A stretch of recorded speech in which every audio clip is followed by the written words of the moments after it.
What is up, guys? It is DadBod here, and welcome to part 2 of my Kano walkthrough. So we are picking up right where we left off here at the village. So first things first, we're gonna pick up some of the loot around here that we need to get. The first thing that we're gonna get here is the this treasure chest here, which contains a rot hat. This one being the pot. And then, of course, there's another treasure chest over here that we're going to get real quick. This has another hat in it. It has the clover hat. So there are, I believe, 51 total hats in the game. We just got 2 of them. And so let's head back over to the cart real quick just to show you. You know, now we have access to buy these 2 hats. As I said, the currency that you get in this game, these little crystals, the only use for them, period, is to buy these hats, which are purely cosmetic. So now you see some of our rats have these hats equipped, and it does no advantage to you whatsoever in terms of gameplay. It really is just, it's the cuteness factor, I guess. So over here on this table, we're going to do a pulse, and we've got a rot right here hiding underneath this little pot on the table, or bowl on the table. And so, as I said, in this game, if you're shooting for all trophies, there are trophies that are built around the pickups in this game. So there is a trophy for all rot. There's a trophy for all hats. There's a trophy for all cursed chests, which we are actually coming up on our first one now. There it is right here. Before we do it, I'm going to have my rot feast on this little fruit here because it gives me experience points, and there's a little thingamajig here that we can use to get some money. So the cursed chests, they have loot inside. Some of them have hats. Some of them have rot. Some of them have money. But it's a treasure chest with a catch. Usually it's a combat-related challenge that you have to fulfill before you can open up the treasure chest. This one is just we have to kill a set number of enemies. Some of them you have to kill, a certain number of enemies, but it gives you a time limit. And then, of course, as you progress through the game, the enemies, they get more and more difficult. So this one's, relatively manageable. It's very early on in the game still. Yeah, this is our first cursed chest, and as I said, there is a trophy for getting all of the cursed chests in the game. So we are on our way towards that. As soon as we take care of this last enemy here. All right. So let us open it up. And this one just has money inside. So really only use for that is purchasing the hats, as I said. But as I said, some of the cursed chests have other things inside of them. So let's have a chat with our friends here. Is Taro this way? The barrier's blocking the path. Maybe Zaju can help. He's usually at the Mask Shrine. You'll know when you see the sacred trees. Okay, so we can't go through this gate yet. We have to investigate the Mask Shrine, which is right here down the way.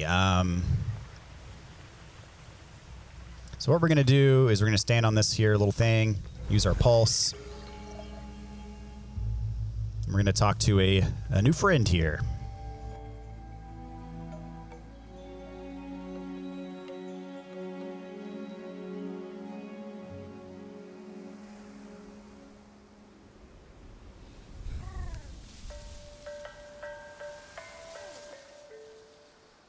The rot seem quite fond of you. They're usually timid. Something tells me you did not come to our village looking for forest creatures. Hello, Spirit.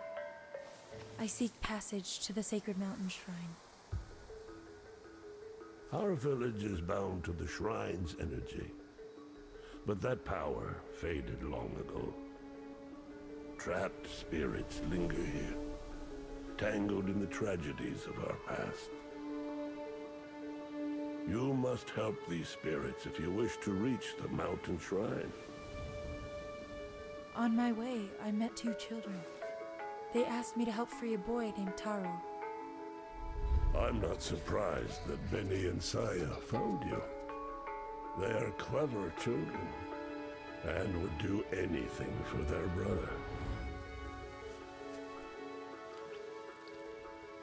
We have always crafted wooden masks to honor those who have passed on. Placed here, the masks slowly turn to dust, aiding the spirit's journey into the next life.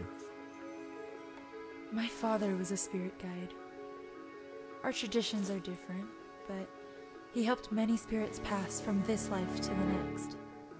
So you know what happens to spirits unable to move on. Take Taros Mask. It is bound to his spirit, and will help you fulfill your promise to the children. Look after Benny and Saya. Their brother's fate will be difficult for them to understand. All right, so we just got Taros Mask, which will help us progress. These masks actually have power, so we can equip them. Look through the mask to find your way, open spirit barriers, and reveal objects of importance in the environment. Helpful for finding rot hidden in the world as well. So you can throw our mask on right here, and you see, if you look around, you know, you see there's our waypoint over there. It helps you see that. And then see these little footprints. That's actually an indicator that there's a rot around here that we're going to pick up in just a second here. The big downside with wearing the mask is you literally cannot move at all. So, you know, since I'm going to guide you to where everything is anyways, really, we're only going to need to wear the mask at the points that we're prompted to advance the story. So follow those footprints down here. We can use our rot to lift up this rock and get another rot. Expand our rot army here. So one of the recurring themes in this game is masks.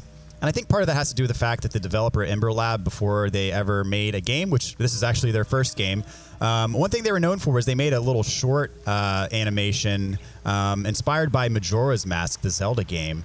And so I think that the masks in this game are kind of a nod to that, to Majora's Mask. So it's kind of cool. So now that we have our mask, we can go back here, and we can put our mask on, and it will open up this barrier that was once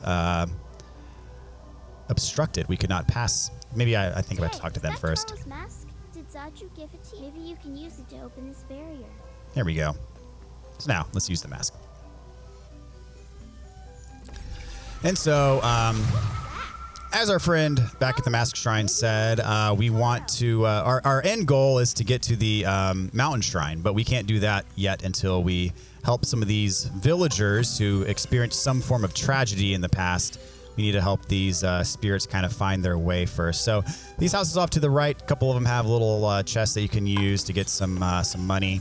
Not required by any stretch, but it's there. So up here on these stairs to the right, we see we can't go into this house. It's blocked by a barricade. However, we can go off to the side yard here, and there's this object that we can use our rot to pick up. You'll see that this water is actually purple. That's poisonous water, and it will kill you if you jump in it. So I suggest not jumping in that water. So we're going to move our object over here, using our rot, have them drop it right here on this circle, and we can use it to climb through this hole in the roof. And you see here, we have this glowing golden object. This is spirit mail. This is our first spirit mail to pick up. So it says, you have found spirit mail. You have found something that belonged to a villager. Return it to their house in the village. The location is marked on your map. So let's pull our map up real quick. So you can see here, this is where we need to deliver the spirit mail.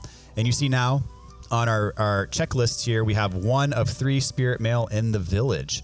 So spirit mail is another thing, as another collectible that you have to get all of them in order to unlock a trophy.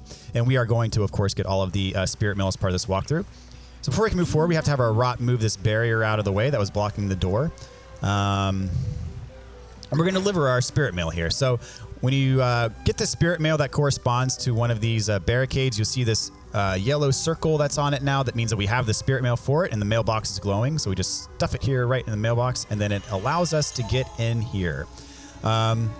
So generally in these spirit mail doors, there's going to be an encounter of some sort in most of them. There's almost always going to be loot. So, you know, if you're going to get all of the rot and all of the hats and all this stuff anyways, you're going to have to do all of the spirit mail to begin with. So definitely going to be getting all this stuff in this walkthrough. Definitely going to be getting all the spirit mail, all the rot, all the hats, all the good stuff. So we got to take care of these baddies.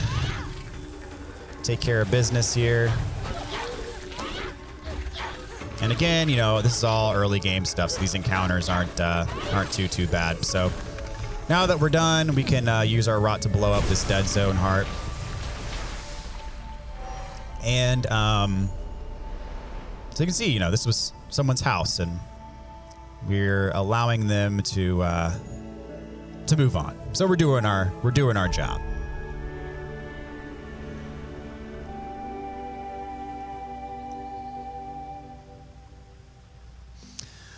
Alrighty. Stuff in here. So we're going to go around to the back of the house here for another rot. How about that?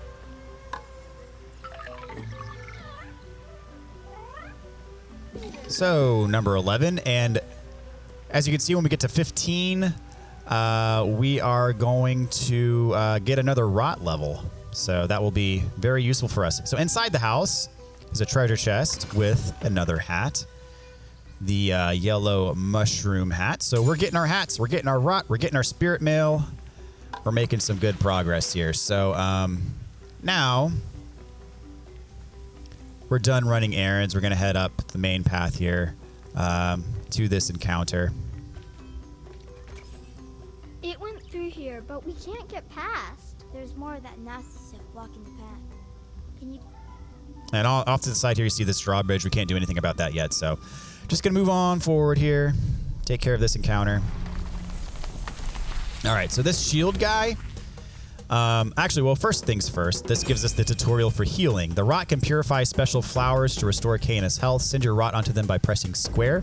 Outside of combat, Canis' health restores automatically. So within combat, your health does not restore automatically. Outside of combat, your health will restore to full automatically. So to use the to heal yourself, you have to use a rot action. So in order to do that, you have to have one of those yellow circles above your health bar. We do not have that full yet because you fill it up by attacking enemies, and then when they drop these little golden crystals, you can pulse and pick them up, and that gives you some more actions. So you cannot heal in this game unless you have a rot action. So keep that in mind as you're strategizing for combat. That you can't heal unless you have rot. So I mentioned we're almost to that second rot level. Once you get another rot level, you'll have 2 rot actions that you can use in combat. So this guy with a shield, we're actually going to bind him because there is a trophy for killing him without breaking his shield.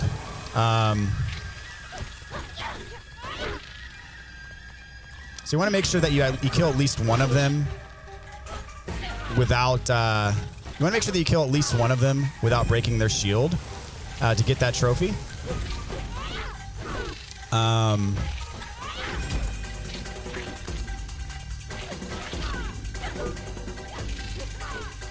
And again, the way that I did that is you need to kill them without breaking their shield. So the way that I did that was you can bind him with your rot action, and then you attack him from behind.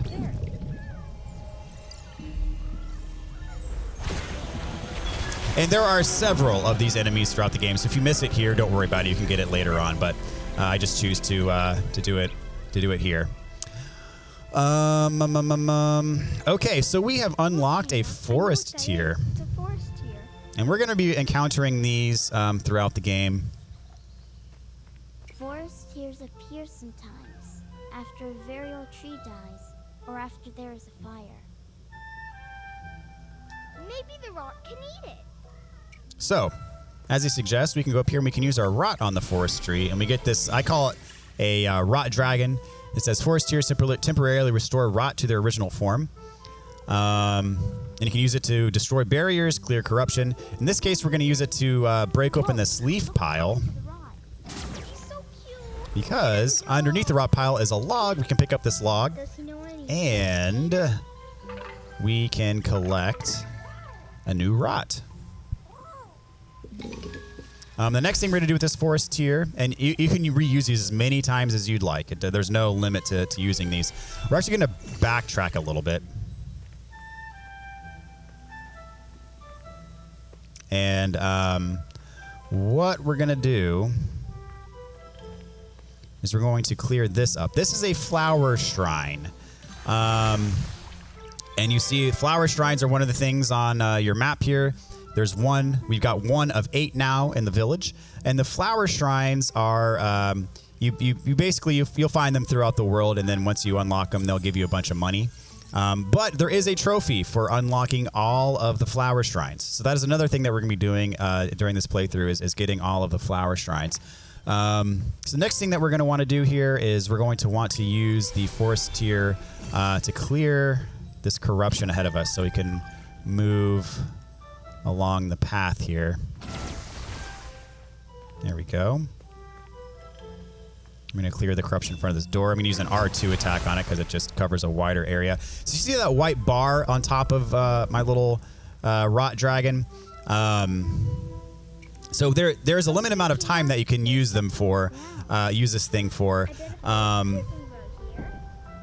And so once that white bar runs out, then your rot are going to return back to their normal form. So it'll decrease steadily over time, and it will also decrease any time that you use a rot attack. There must be something nearby. So we can use our rot over here on this little bucket. We can have them move it over here, and it'll activate the forest tier for us to use. So there we go. So now it's actually usable. So what we're going to do now is we're going to use this, and we're going to clear this flower shrine. So here's another flower shrine for us right here.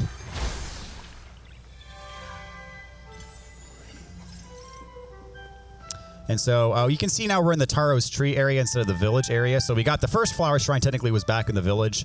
And this flower shrine that we just got is one of two in the Taros Tree area. And so what we're going to do is we're going to use this to clear the path ahead of us.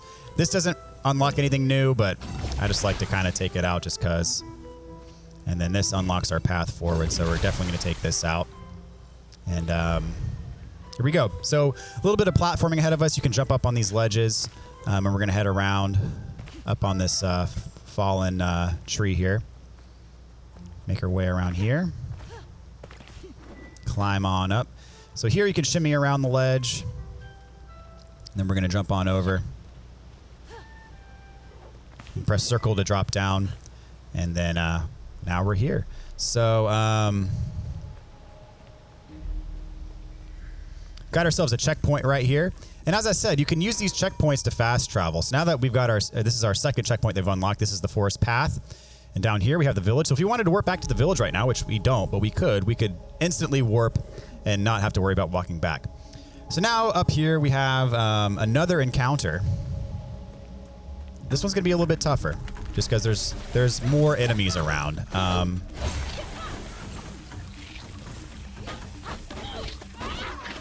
So once we get a rot action all the way up, we want to take care of this dead zone heart. And again, you need to charge up your rot before you can do that. But you want to take that one out because these enemies are going to spawn infinitely until you take that dead zone heart out. So now we got another rot action. So over here, we can heal if we want to. I don't want to heal quite yet. I'm going to try to get through this without healing, but if I need to heal, then I'll heal. Because again, healing uses a rot action, and we only have one of them because we're still at rot level 1. So we only have access to use one heal.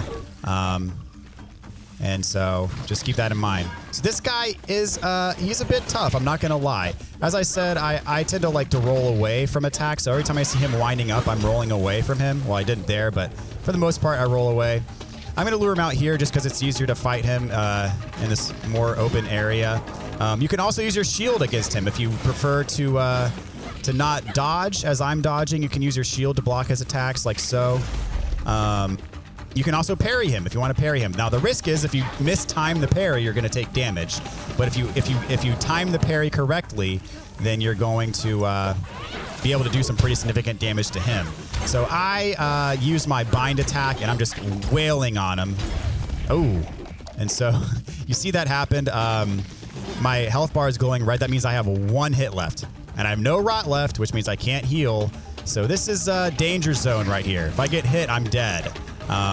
So just be very careful. I'm gonna pick up those bubbles. I have a rot action available to me now, so I'm actually gonna go over and heal. I know those guys are easy, but I just don't want to chance it. I don't want to risk dying here, so I'm gonna go ahead and heal myself. And so once you use that, once you consume that flower, That's it. You can't use it again. It's a one-time use per battle. So in this case, in this encounter, we only had one healing flower to use for this particular encounter. Some of the more challenging ones will have 2, 3, maybe even 4 flowers for you to use. So you want to make sure that you use them strategically, because once they're gone, they're gone. And if you die, you know, the encounter will reset. But, you know, the flowers will reset as well. But, you know, you can only use them one time per encounter. So what we're going to do here is we're going to activate our Rot Dragon. And again, you control the Rot Dragon by using the right stick, and you control Kana by using the left stick. So you control both characters independently, which kind of feels weird at first, but you know, you get the hang of it eventually. So what we're going to do is we're going to clear the corruption in front of this house, which will allow us to now go in. And inside is a treasure chest with the bow hat. So this is another hat for us. I believe we're up to 5 hats now. And we're going to use this same forest tier to clear the corruption off to the left here.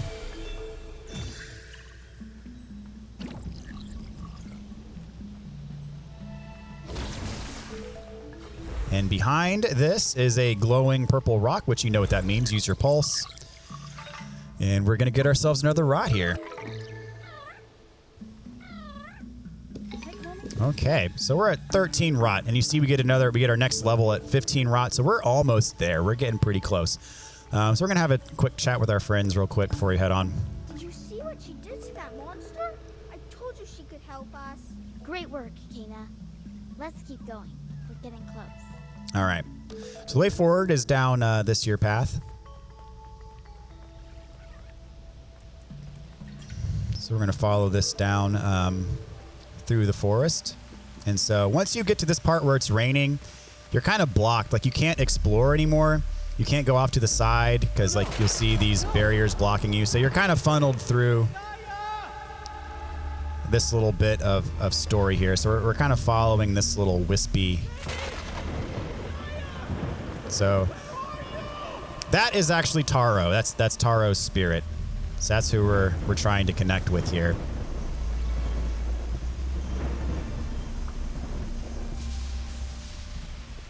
So there's only one way to go in this part. And right here,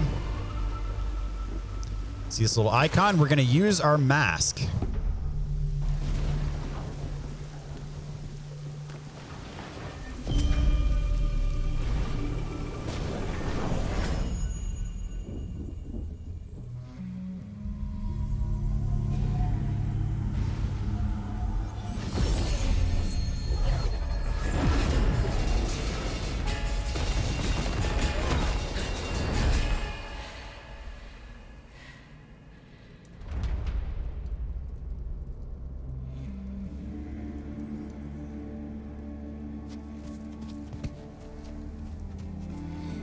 Taro!